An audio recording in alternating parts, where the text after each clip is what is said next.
फिर शान्यू सोचती है कि अब तो मुझे खुद की कार खरीद ही लेनी चाहिए, और क्यों ना मैं अपने हस्बैंड को काम के बाद अपने साथ शॉपिंग पे चलने के लिए बोलूं। फिर शान्यू मिस्टर फैंग को मैसेज करती है और मिस्टर फैंग एक इम्पॉर्टेंट मीटिंग में होते हैं। मिस्टर फैंग को शान्यू के मैसेजेस आते हैं, पर मिस्टर फैंग का फोन इतने बार रिंग होने की वजह से मीटिंग में सभी लोग घबरा जाते हैं और सोचते हैं कि कहीं कंट्री की इकोनॉमी या स्टॉक मार्केट तो क्रैश नहीं हो गया। मिस्टर फेंग शानलू का मैसेज पढ़ते हैं और शानलू ने मिस्टर फेंग को मैसेज किया होता है कि यहाँ पे एक नई शॉप ओपन हुई है जिसमें 30% डिस्काउंट है, चलो वहाँ पे शॉपिंग पे चलते हैं। मिस्टर फेंग को तो यकीन ही नहीं होता कि शानलू ने उन्हें मैसेज किया है। वो मैसेजेस दोबारा देखते हैं और शानलू को रिप्लाई करते हैं कि आज मैं नहीं आ सकता क्योंकि आज मैं ओवर टाइम कर रहा हूँ। शानलू मिस्टर फेंग का मैसेज पढ़ती है और सोचती है कि मुझे मिस्टर फेंग को डिस्टर्ब नहीं करना चाहिए। और इधर मिस्टर फेंग शानलू के मैसेज का बेसब्री से इंतजार कर रहे होते हैं। तभी मिस्टर फेंग को शानलू का मैसेज आता है और वो बोलती है कि आज मैंने तुम्हारे क्रेडिट कार्ड से बहुत सारी शॉपिंग की है। तभी सेक्रेटरी मिस्टर फेंग को बोलता है कि मैडम ने जरूर लैम्बोर्गिनी ही खरीदी होगी। और तभी वहां पे मिस्टर फेंग देखते हैं कि शानलू एक स्कूटर में बहुत सारे टॉयज लटका करके उनकी तरफ आ रही है। फिर शानलू मिस्टर फेंग को बोलती है कि आज मैंने तुम्हारे पैसों से बहुत सारी शॉपिंग की है। मिस्टर फेंग को तो लग रहा होता है कि शानलू उनके पैसों से बहुत बड़ी बड़ी चीजें खरीदेगी, पर शानलू ने तो टॉयज और स्कूटर खरीदा होता है। फिर सीन शिफ्ट होता है और शानलू देखती है कि मेड बहुत सारा खाना फेंक रही है।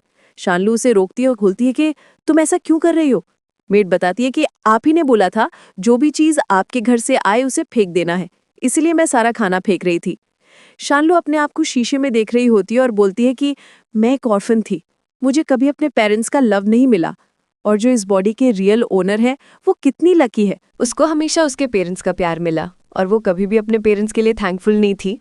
पर अब से मैं इस बॉडी की ओनर हूँ और मैं अपने पेरेंट्स के लिए बहुत ज़्यादा थैंकफुल रहूंगी।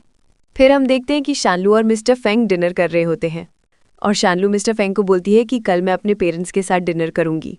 फिर मिस्टर फेंग शानलू को लिख के बताते हैं कि क्या तुम्हें मेरी भी ज़रूरत है।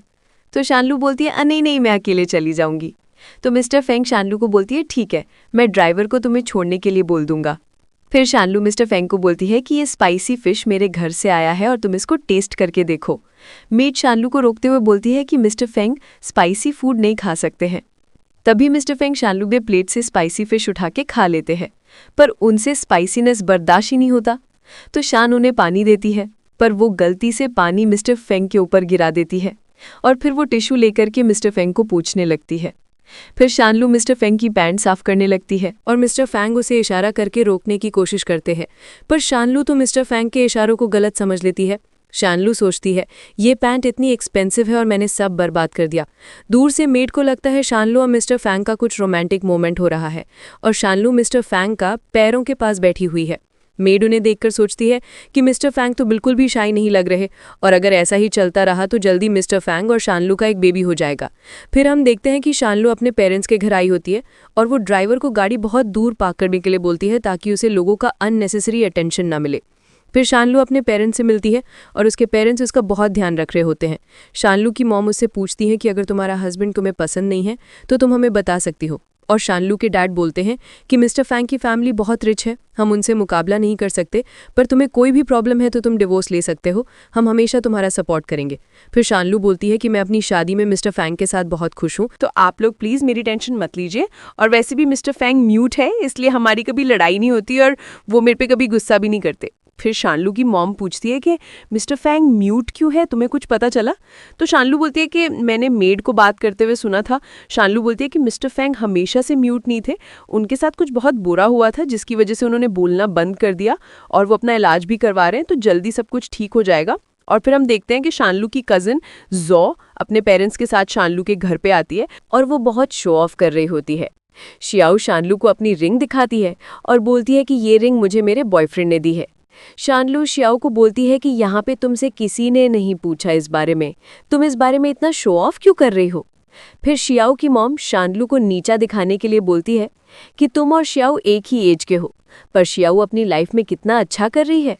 शियाओ ने अपना एक बॉयफ्रेंड बनाया है जो कि इतना रिच है, और तुम चाहो तो मैं तुमको भी सेटअप कर सकती हूँ। उस लड़के का 2 बार डिवोर्स हो चुका है, पर वो अच्छा इंसान है। फिर शानलू शियाओ की मॉम को बोलती है कि आप शियाओ के लिए वो रिश्ता बचा के रखो, क्योंकि शियाओ के ब्रेकअप के बाद शियाओ को जल्दी ही उसकी ज़रूरत पड़ेगी। फिर शानलू टीवी देख रही होती है और टीवी में मिस्टर फेंग की न्यूज़ देख रही होती है। मिस्टर फेंग को ऐसे देखते हुए शियाओ की मॉम शान्यू से पूछती है कि देखो इस लड़की को जरा, ये तो ऐसे देख रही है उस सीईओ को जैसे ये उसका बॉयफ्रेंड है। और शानलू बोलती है कि बॉयफ्रेंड, क्या पता ये मेरा हस्बैंड हो। फिर शियाओ की मॉम शानलू को बोलती है कि इतने बड़े सपने भी नहीं देखने चाहिए जिसे पूरा भी नहीं कर सकते। तुम हमारी बेटी से कुछ क्यों नहीं सीखते? उसका बॉयफ्रेंड इतना रिच है और वो अपने लाइफ में सेटल है।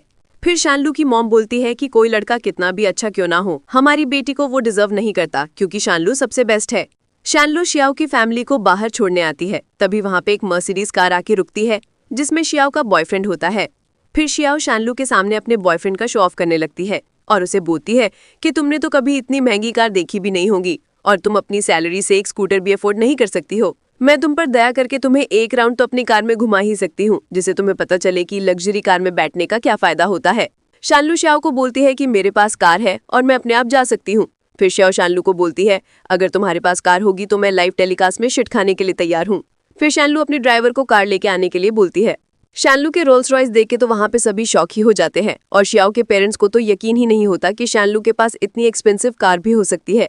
पर शानलू ने छोड़ के वहाँ से अपने कार में बैठ के चली जाती है। फिर सीन शिफ्ट होता है। हम देखते हैं कि शानलू अपने प्रोजेक्ट पे काम कर रही होती है और तभी वहाँ पे मिस्टर फैंग आता है। मिस्टर फैंग को देख के शान्यू बोलती है कि चलो मैं तुम्हें अपना प्रोजेक्ट दिखाती हूँ। फिर शानलू अपना प्रोजेक्ट लेकर के मिस्टर फैंग की तरफ जाती है पर उसका पैर फिसल जाता है जिससे वो गिरने वाली होती है।